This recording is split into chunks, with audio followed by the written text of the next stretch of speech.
জঙ্গলেরই এক গুহায় বসবাস করত এক ডাইনোসর। সেই ডাইনোসরের এক বিশাল মুরগির খামার ছিল। এই তো সন্ধ্যা নেমে এসেছে, এখন আমার মুরগিগুলোকে ঘুরে রাখি যাতে হাড়িটা নিয়ে আবার না যায়। 1 2 3 4 5 6 7। হ্যাঁ, সবগুলো ঠিক আছে, এখন আমি গুহায় যাই। এই বলে ডাইনোসর গুহার ভিতরে চলে গেল।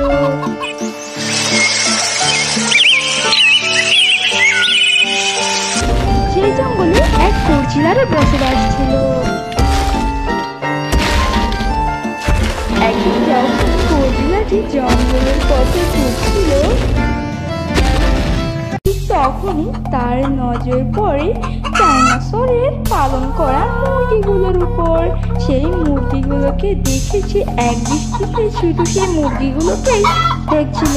তার জিভ দিয়ে পানি পড়তে রয়।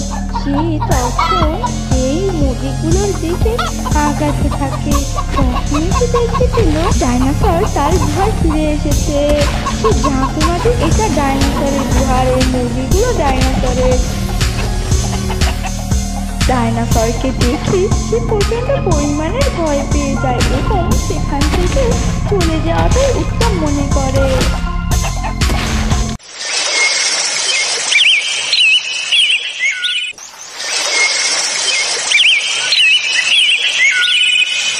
এভাবেই অনেকগুলো দিন কেটে গেল।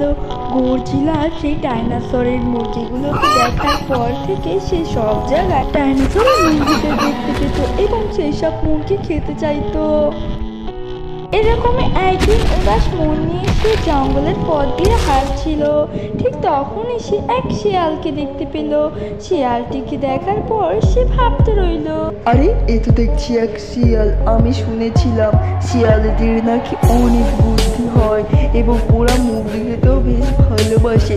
আমি যদি এই শিয়ালটাকে ডাইনোসরের মুরগির লোভ দিই এবং ওর কাছ থেকে একটু বুদ্ধি চাই কিভাবে ওই ডাইনোসরের মুরগিগুলোকে আমি খেতে পারবো, আর পরবর্তীতে এই শিয়ালটিকে ভয় দেখিয়ে তাড়িয়ে দেবো।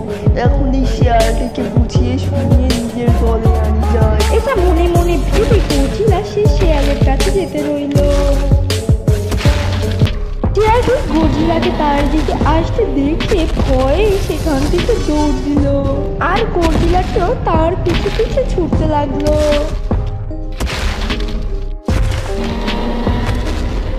আরে শিয়াল, তুই আমার দিকে পালাচ্ছিস কেন? একটা কথা শোন। আরে পালাস না, একটু শোন না রে বাবা, আমি তোর কোনো ক্ষতি করবো না। গরজিলার এমন কথায় শিয়ালটি এক পর্যায়ে দাঁড়িয়ে গেল। ঠিক তখনই গরজিলা সেখানে আসলো। শিয়ালটি তখন গরজিলাকে দেখে বলল, সত্যি বলছো তো গরজিলা দাদা, আমার কোনো ক্ষতি করবে না তো? যদি না ক্ষতি করো তাহলে বলো তোমার কি কাজ আছে আমার কাছে? কাজ তো আছে বটে। আমাদের জঙ্গলে যে ওই ডাইনোসর আছে না, ও নাকি মুরগি পালন করছে। ওর একটা মুরগি খুবই নাদুস নুদুস হয়েছে। এখন আয়, তুই আর আমি মিলে ওই মুরগিগুলোকে চুরি করে খাই। এবার তুমি শেষ পর্যন্ত নাকি চুরি করবে, তাও একটা ছোট্ট শেয়ালের সাথে? সে আবার পুরো বড় চিন্তা ছোট ছোট মুরগি। এর জন্য তুমি আমার কাছে সাথে চাইতে আসো তো? তাহলে শোনো আমার বুদ্ধি।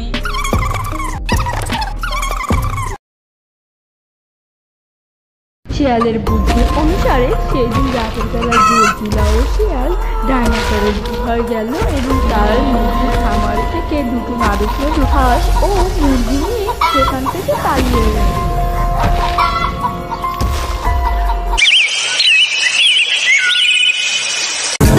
পরের দিন সকালবেলা ডাইনোসর ঘুম থেকে উঠে তার মুরগিদেরকে গুনতে রইল। 1 2 3 4 5। হায় আল্লাহ, এখানে তো দেখি 5টা হাঁস মুরগি। আমার তো এখানে একটা হাঁস আর একটা মুরগি নেই। ও দুটো কই গেল? কাল রাতে কি খাঁচা ছেড়ে ওরা আবার অন্য কোথাও চলে গেল নাকি? ওদিকে শিয়ালটি বসে বসে কালকে রাতের ঘটনা ভাবছিল। কেন গরজিলা দি, এখন আমার ভাগ দাও। তুমি তো দুটো হাঁস মুরগি নিজের হাতে নিলে, এখন কোনো আমার ফাঁকা পাই না, আমি বানিয়ে খাবো। কি তোর এত বড় সাহস, তুই আমার কাছে মুরগি চাস? তোকে ধরে মেরে ফেলবি, এটা তোর ভাগ্য। এখন তো দাঁড়িয়ে আছিস আর আমার সাথে কথা বলছিস, তোর সাহস তো কম না। ভাই এখান থেকে হতচ্ছাড়া, মরতে না চাইলে। এরপর শিয়াল বুঝতে পারে গরিলা তাকে ধোকা দিয়েছে, আর এরপর শিয়াল মন খারাপ করে সেখান থেকে চলে যায়। বর্তমানে শিয়ালের কাল রাতের সমস্ত ঘটনা মনে পড়লে সেই গর্জিলার কাছ থেকে প্রতিশোধ নেবে বলে সিদ্ধান্ত নেয়। এরপর সে সেখান থেকে ডাইনোসরের কাছে যেতে লাগলো।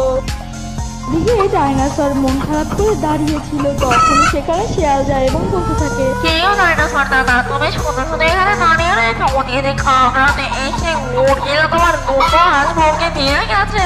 আমি মাথা দিতে গেলে আমায় মারবে বলে হুমকি দেয়। কি বলছিস? তার মানে ওই দুষ্টু গর্জিলা আমার দুটো মুরগি খেয়ে নিয়েছে।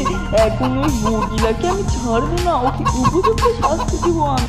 ও হ্যাঁ, ও আরো বলছিল আজ রাতে নাকি আবার এসে তোমার মুরগি খেয়ে যাবে, তুমি কিছু করতে পারবে না ওর। এই বলে শিয়ালটি মুচকি হেসে সেখান থেকে চলে যায়। ওইখান রাতে ডাইনোসর তার গুহায় লুকিয়েছিল, তখন সেখানে গর্জিলা তার মুরগি খেতে আসলে সে প্রচন্ড রেগে গুহা থেকে বেরিয়ে আসে। গর্জিলা ডাইনোসরকে দেখে প্রচন্ড ভয় পেয়ে যায়, তখন সে নিজেকে বাঁচানোর জন্য ডাইনোসরকে দিল এক লাঠি, কিন্তু সেই লাঠি লাগলো না, উল্টো ডাইনোসর তাকে মারতে লাগলো। মার খাওয়ার এক পর্যায়ে গর্জিলা কোনো মতে সেখান থেকে উঠে দৌড়ে পালিয়ে যায়।